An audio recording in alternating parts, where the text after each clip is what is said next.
Ha. My name is Ella. I am 22 years old. I live in a small city not very far from the sea. I am studying at university now. Life is sometimes busy, but I am happy. Still, there is one person who always makes my life brighter. Her name is Nina. She is my best friend. We have known each other since high school. We met when we were both 16.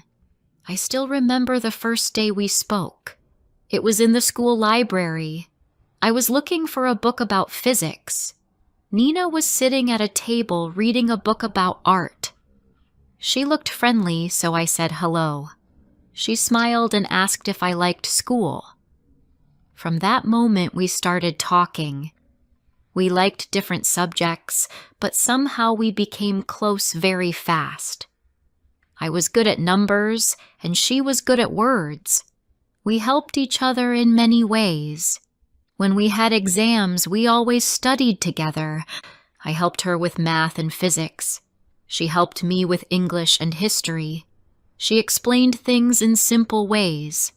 I always felt calm when she was near. She made even boring things feel fun. Sometimes we listened to music while we studied. She liked slow songs, and I liked fast ones. We often laughed about it. In our last year of high school, we spent almost every day together. We walked home after classes, talking about our dreams. Nina wanted to study languages at a big university. I wanted to study science. We both hoped to get into the same city, even if not the same school. We promised that we would never stop being friends, even if life changed. When graduation day came, we cried a little. We were happy, but also sad. It felt strange to say goodbye to our old school.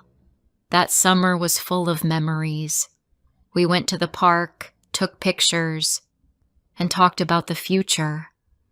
I remember Nina saying, "No matter what happens, you will always be my best friend." I said the same to her. We believed it with all our hearts. When university started, we moved to different cities. It was not easy at first. I felt lonely in a new place. Everything was different. The people, the streets, even the weather. But Nina called me almost every evening. She always asked how I was.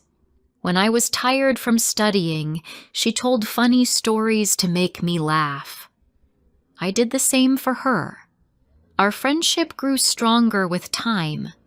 We sent each other small gifts, like keychains or postcards. She once sent me a small blue notebook. "Write your ideas here," she said on the phone. "You always have good thoughts." I laughed and said, "Then you should write your poems there." We laughed together. That is how we were, simple, honest, and warm. Sometimes life was not easy for Nina. She told me about her boyfriend once. His name was Leo. At first she was happy with him, but later she said he started to act distant. She felt sad and confused. I listened to her for hours on the phone. I told her she was strong and kind and that she deserved to be happy. A few weeks later, she told me they broke up. She cried that night, and I cried too. I wished I could hug her, but I was far away. So I stayed on the call until she fell asleep. After that, Nina became stronger. She started painting again, and she even joined an art club. I was proud of her. She said, "You always push me to do better." I smiled and said, "That's what friends are for." I was also busy with my studies. Sometimes I felt stressed about exams. When I told her, she said, "Take a walk. You always think too much."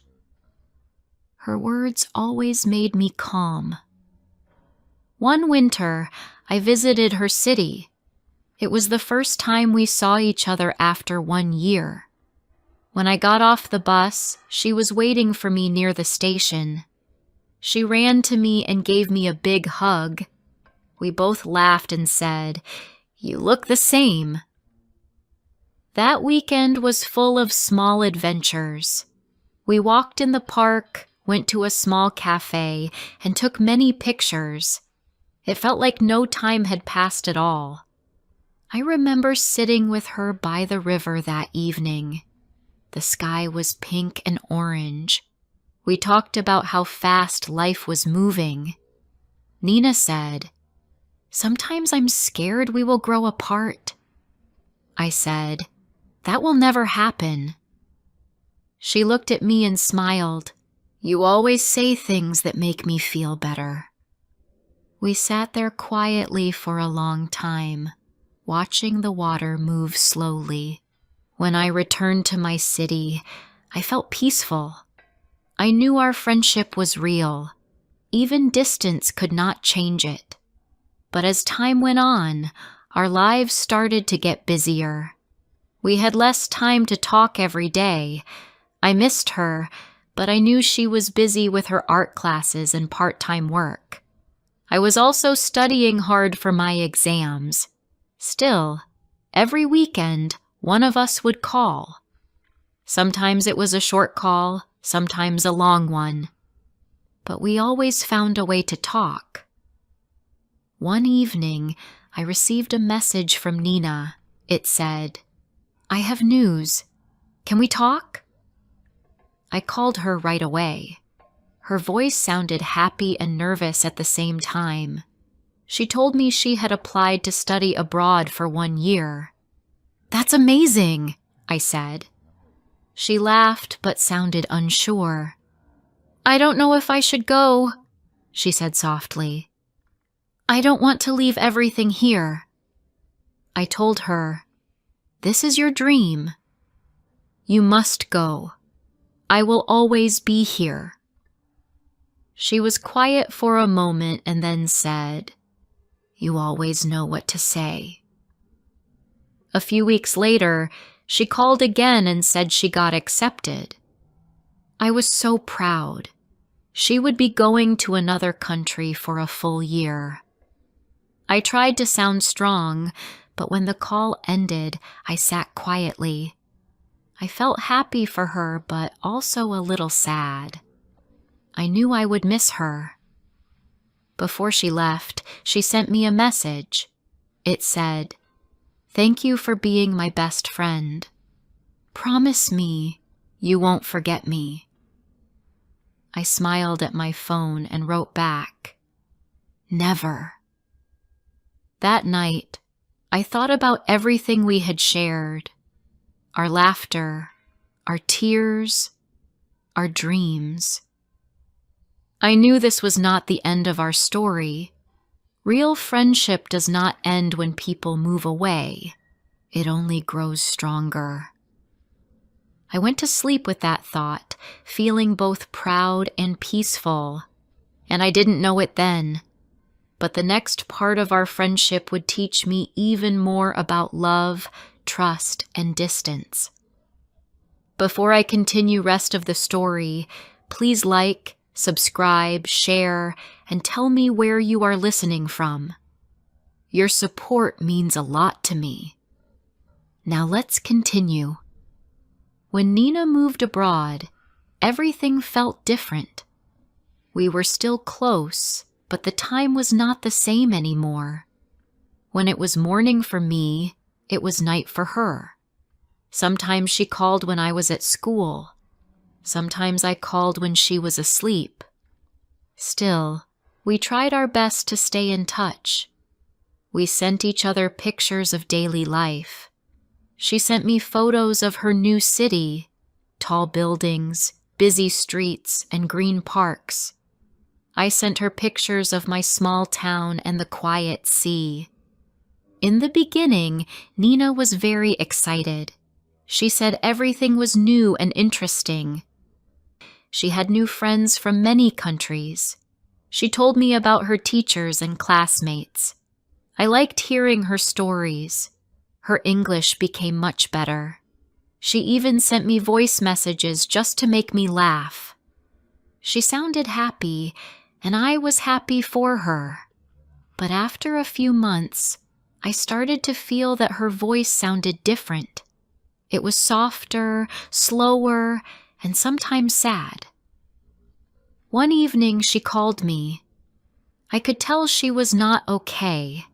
She said, "I feel lonely, Ella. Everyone here is nice, but it's not the same. I miss home. I miss you." I listened quietly and said, "It's normal to feel that way. You're in a new place, but you're doing great." She sighed and said, "Sometimes I just wish we could go back to high school." I smiled, even though she couldn't see me, and said, "Me too." I wanted to make her feel better, so I started sending her small messages every morning.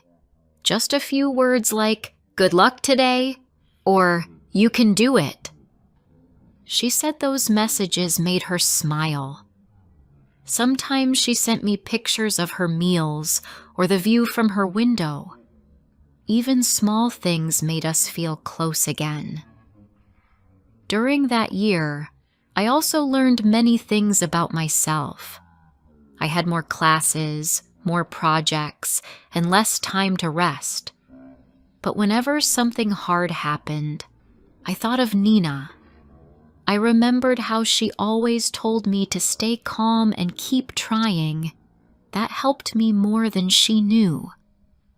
Then, one day, something surprising happened. Nina called and told me she met someone new. His name was Victor. She said he was kind and always made her laugh. I was happy for her. I could hear her smile again when she talked about him. She said they went for walks after class and had coffee together. She sounded like the old Nina again, cheerful and full of energy. Weeks passed, and she talked about Victor more often. I liked hearing about him. He sounded nice. But then her messages started to come less often. At first, I didn't think about it much. I knew she was busy, but later, she stopped replying for days. I started to worry.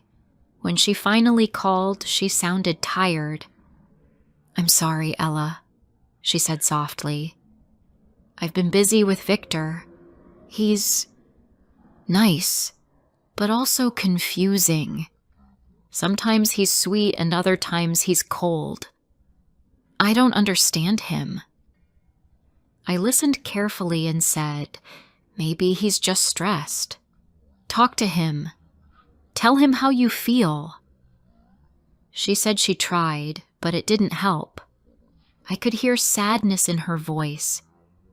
After that, weeks passed before she called again. When she finally did, she cried on the phone. She told me that Victor had left without saying goodbye. He just stopped calling her. I felt so sorry for her. "You didn't do anything wrong," I said gently. "You gave him your heart, but some people don't understand its value." She said, "It hurts so much. I feel empty." I wanted to be there for her, but I was far away. So I stayed on the phone for hours, just listening. I told her about small, funny things from my day, just to make her smile. I could hear her laugh again after some time. It was soft, but it was real. After that, she started painting again. She said it helped her forget. She sent me a picture of one of her new paintings. It was of two girls standing by the sea holding hands.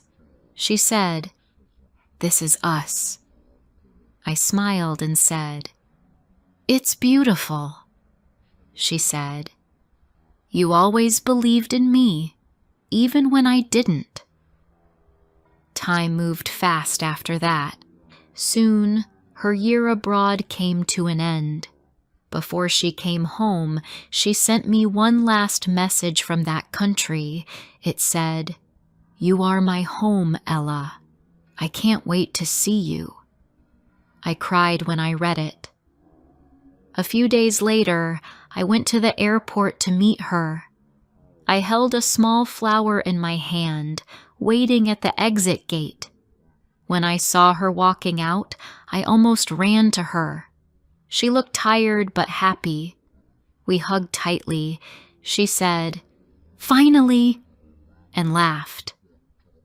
We went home together and talked all night. She told me stories about her time abroad, her classes, her travels, and even her sadness. I listened to everything.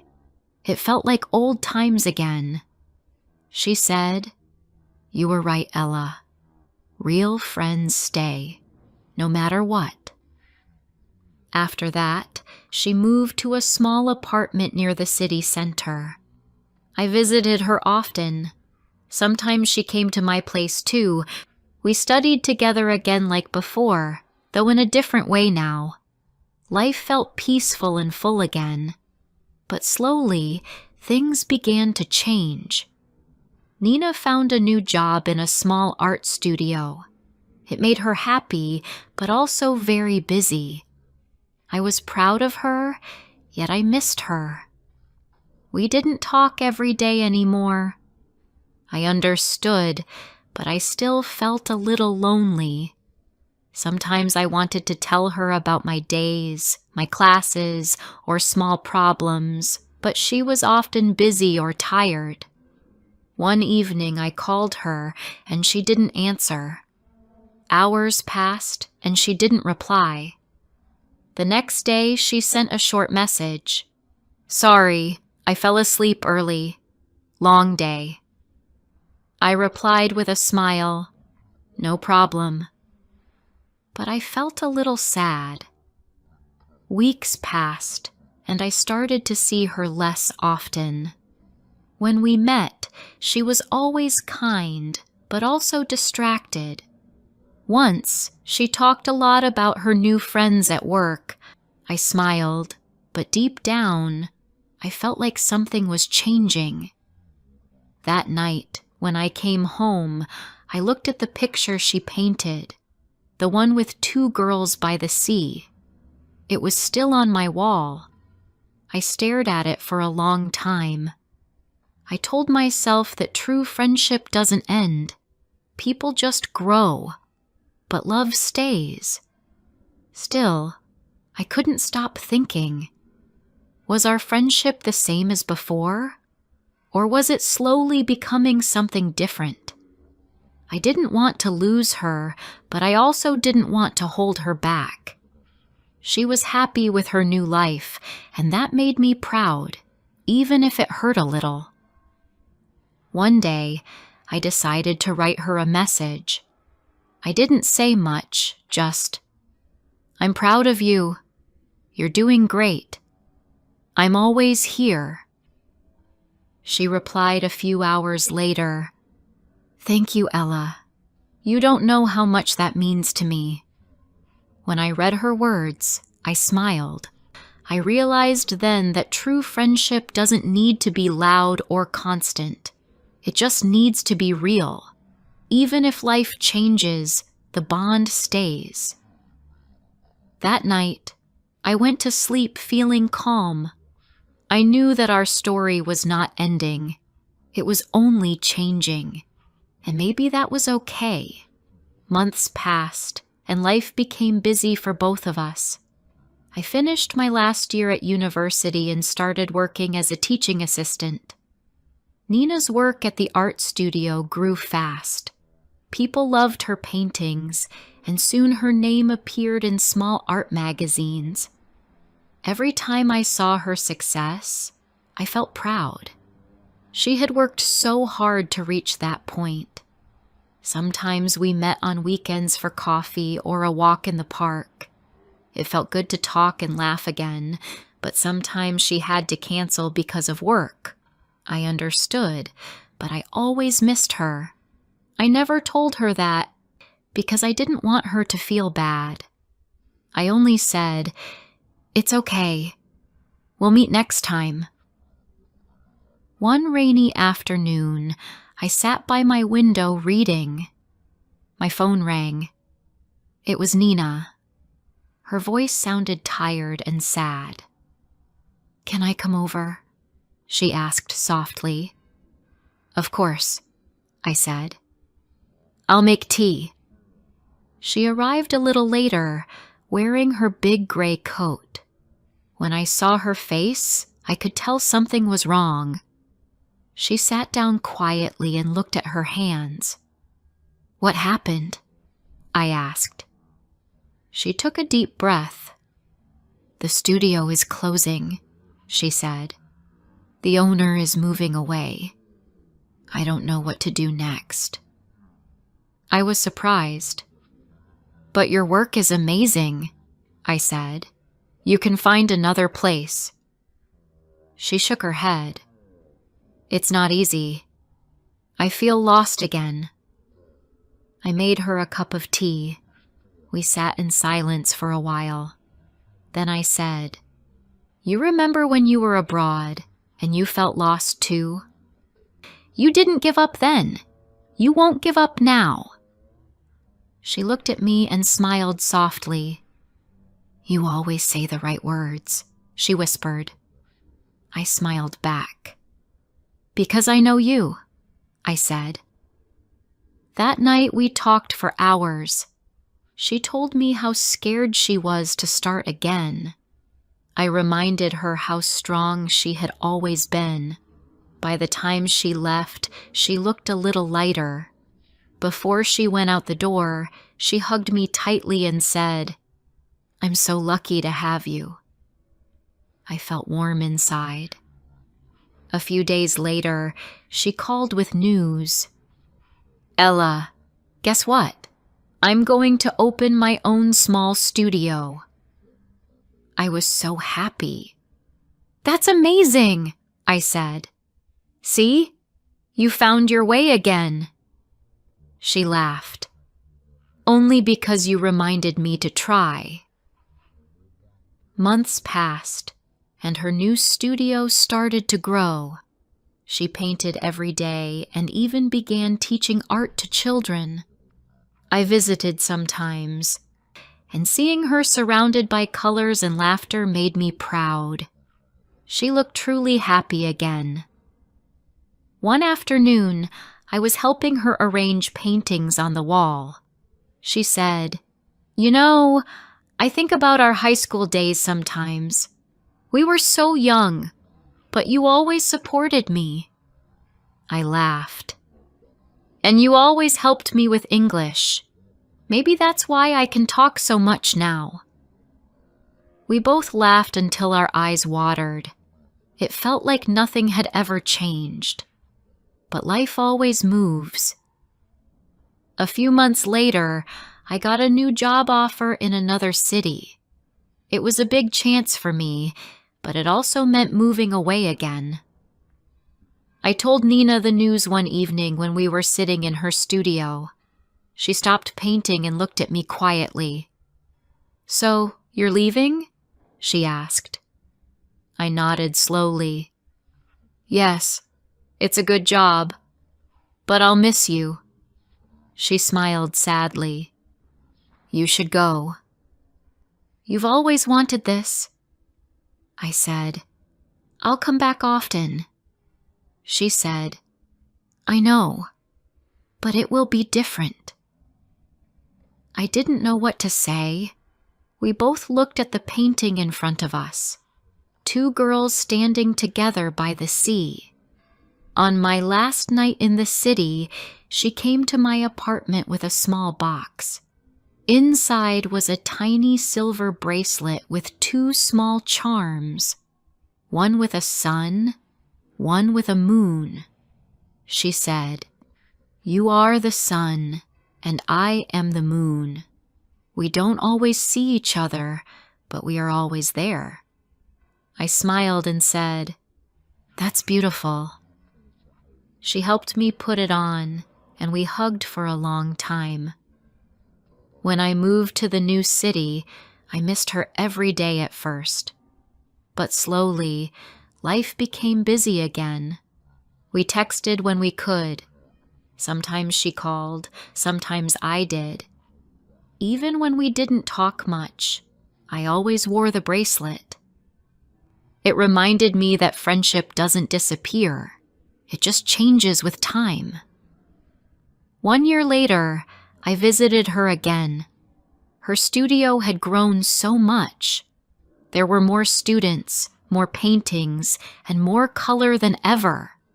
She looked brighter, stronger, and full of life. She ran to me when I entered and hugged me tightly. "You're back," she said. I laughed.